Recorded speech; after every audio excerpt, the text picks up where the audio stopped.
My name is Erica, and I'm 39 years old. My husband Mark is 6 years my senior, and we've been married for over 15 years. This year, our daughter started high school, which marks a new chapter in our lives. After settling down to raise our child, I started a handmade business. It's been thriving, and I'm increasingly busy with orders. While things seem to be going well professionally, my married life has been a different story. Mark and I met at work, where he was my trainer. His maturity and the 6-year age difference initially attracted me. We started dating, and not long after, I discovered I was pregnant. The unexpected news led us to marry quickly. Due to severe morning sickness and Mark's request, I resigned from my job and became a housewife. As soon as I left work, I was expected to handle chores at my mother-in-law's house, which was just a 5-minute walk from ours. Despite my struggles with morning sickness, I was pressured to help out, as my mother-in-law insisted it was my duty as a wife. My husband and mother-in-law frequently reminded me that, as a wife, I was obligated to handle household tasks and follow my mother-in-law's directives.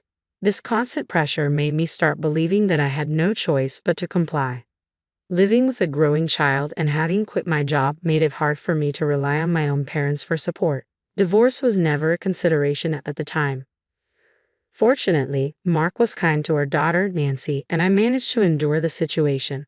However, things changed when Mark's brother married and had a baby boy. My mother-in-law's attitude shifted, and she became critical of Nancy, often lamenting about the lack of a male heir. Mark, worried about his mother's views, began to distance himself from Nancy, who he had once cherished deeply. Mark's family is not involved in business and lives off their vegetable garden and a large backyard. They had land generations ago but gave it up long ago. I couldn't understand why there was such a fixation on heirs, especially with outdated notions about the eldest son and heir. To protect Nancy from hearing these hurtful words, I tried to limit our visits to Mark's parents. During my pregnancy, they called frequently, but after Nancy was born, I often refused their visits. I wanted to focus on my daughter and distance myself from my in-laws' selfish expectations. When I finally reached the end of my patience, I made a decisive change. As soon as my daughter turned 2, I returned to work, despite my husband and mother-in-law's displeasure. Anticipating their resistance, I kept my decision to myself until I had secured a job and enrolled my daughter in daycare. During this time, a friend suggested I try making handmade goods, and what started as a hobby quickly evolved into a passion. I began creating and selling my work, and it gained momentum after a friend admired a piece and wanted to purchase it. Her praise encouraged me, and soon her friends followed suit, spreading the word about my creations. As demand increased, I decided to sell my items online. The orders kept pouring in, and what began as a side job soon became my full-time career as a professional artist. Despite my success, I continued to distance myself from my in-laws. Visits during holidays like Thanksgiving and Christmas were inevitable, though. As my daughter grew older, my mother-in-law began to impose household chores on her, insisting, "She's a girl. It's expected." It was infuriating, but my daughter's calm demeanor helped me keep my composure. Although these visits were infrequent, they were painful to endure. I felt heartbroken watching my daughter quietly do her chores, feeling pity and sadness as I witnessed her comply with my mother-in-law's demands. Meanwhile, my husband enjoyed his time socializing with relatives and siblings, seemingly unaffected by the discomfort I felt. I felt even more miserable as I walked into the house. "Hi there, you must be hungry. I'll make dinner soon," I greeted my daughter when she came home from school. But she seemed different. Her usual cheerfulness was replaced with a sullen expression. She called out to me, but her eyes were distant and troubled. Concerned, I rushed over. "What's wrong? Did something happen at school?" I asked, but she only shook her head silently. My daughter had always been calm, never shedding a tear since starting middle school. I waited patiently, hoping she would open up. Finally, she spoke, her voice trembling. "Dad? What about him?" I prompted, sensing something was deeply troubling her. Her eyes filled with tears. "He was hugging a woman," she said, a tear escaping down her cheek. More followed, and soon her face was streaked with tears. Over time, my husband and I had grown distant, though we remained united for our daughter's sake. Despite our strained relationship, I had hoped he would stay faithful, and I accepted his lack of involvement in housework and childcare. I never blamed him for that. I was determined to avoid raising our daughter in a single-parent household, so I convinced myself that our situation was tolerable. We might not smile together, but as a family of 3, We could still find moments of laughter. Now, though, my husband's betrayal was clear. My daughter's tears were a painful reminder of the love and trust that had been eroded, and I felt a deep sadness in seeing her cry about something so heart-wrenching. I felt my eyes burn with anger as I looked at my daughter. "Mom, I'm sorry," she said, her voice barely a whisper. "Why are you apologizing, Nancy?" I asked, though I could see the pain in her eyes. She remained silent, her gaze fixed on the floor. Seeing her distress only deepened my own. I felt like I was failing her as a mother. "I'm sorry, Nancy. I'm just such a weak mother. If I hadn't seen it." "No, Nancy, you didn't do anything wrong," I reassured her, though my heart was heavy. Her uniform was damp with tears, and her face was trembling as she clenched her fists. My own tears, which I had tried so hard to hold back, began to fall. "I can't forgive him," I said softly, my resolve strengthening. "Honey, can we talk for a minute?" I asked my husband when he came home. "I'm tired," he replied curtly, barely glancing at me.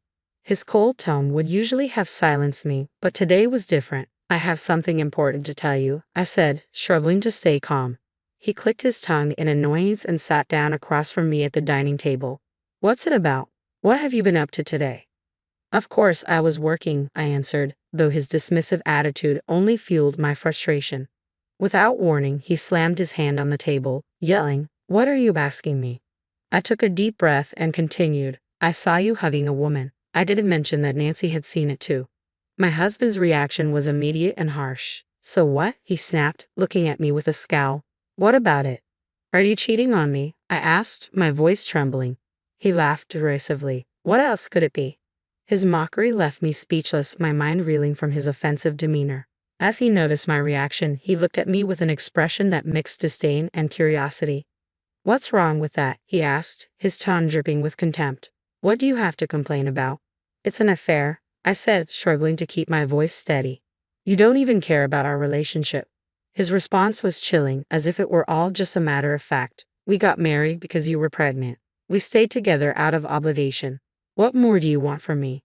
His words cut deep. "I've been here all this time, supporting you," he continued, his laughter bitter and victorious. When he noticed the divorce papers I had prepared, he grabbed them from me. "Divorce papers? What's this? You thought showing me these would make me listen? Nonsense.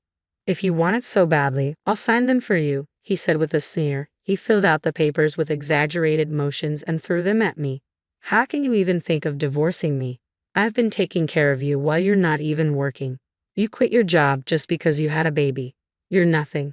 His harsh words echoed in my mind as I looked at the divorce papers on the floor. "You should be grateful I'm not the one asking for the divorce," he continued. "If you don't want it, don't say anything." With that, he took out his phone and began dialing. His sweet, false voice made it clear he was calling his girlfriend. I knew I couldn't confront him about it, so I stayed silent. About a month later, it was time for our annual Christmas visit to my in-laws. My husband was eager to go, bustling around to get ready. "Hey," I said, trying to catch his attention. "I need to talk to you."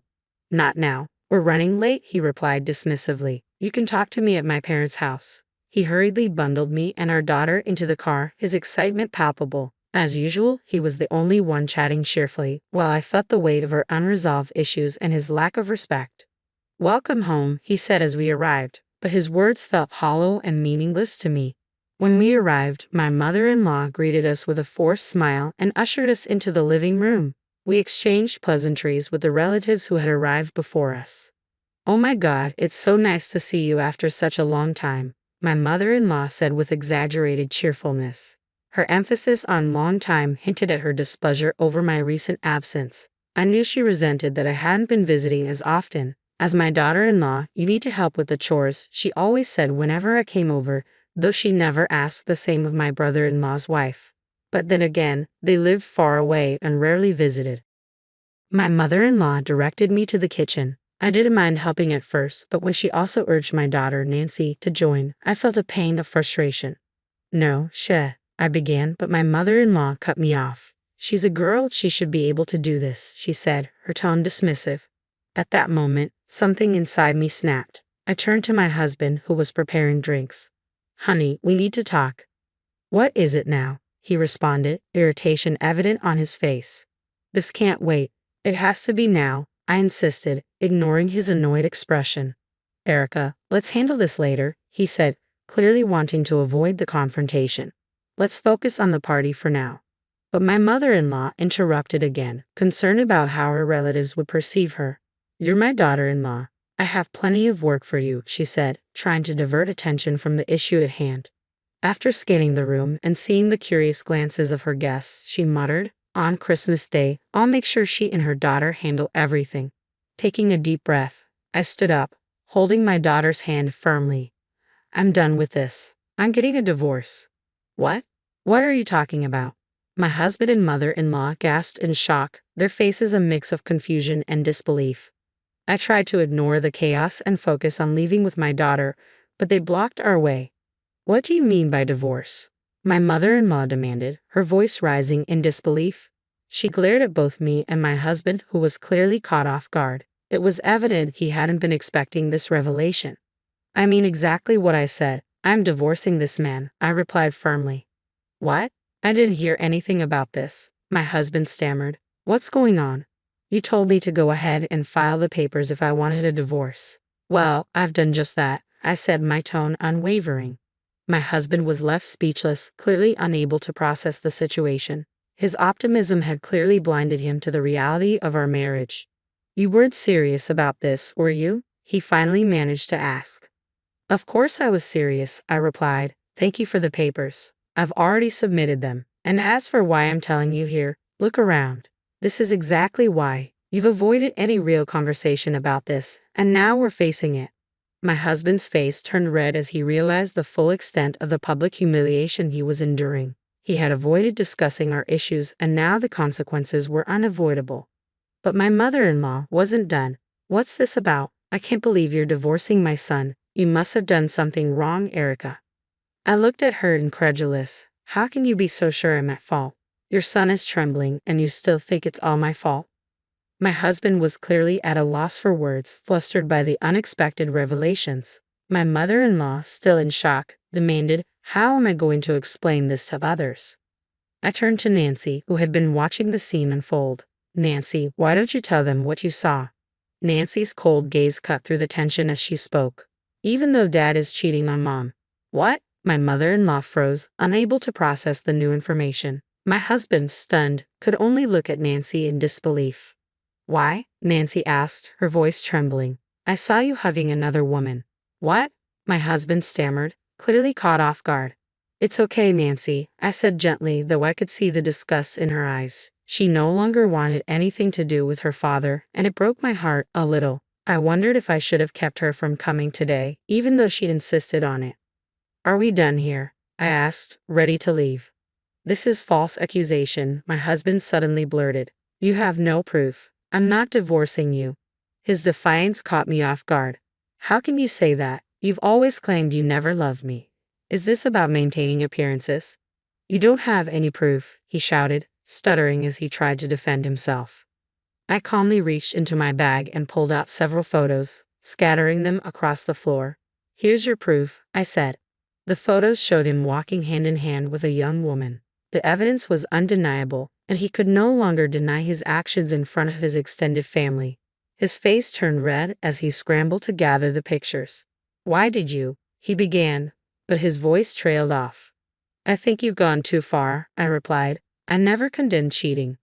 I had hired a private detective to investigate my husband's behavior. The detective not only followed him but also recorded his conversations with the woman who had spoken freely about my husband's behavior and even made derogatory remarks about me.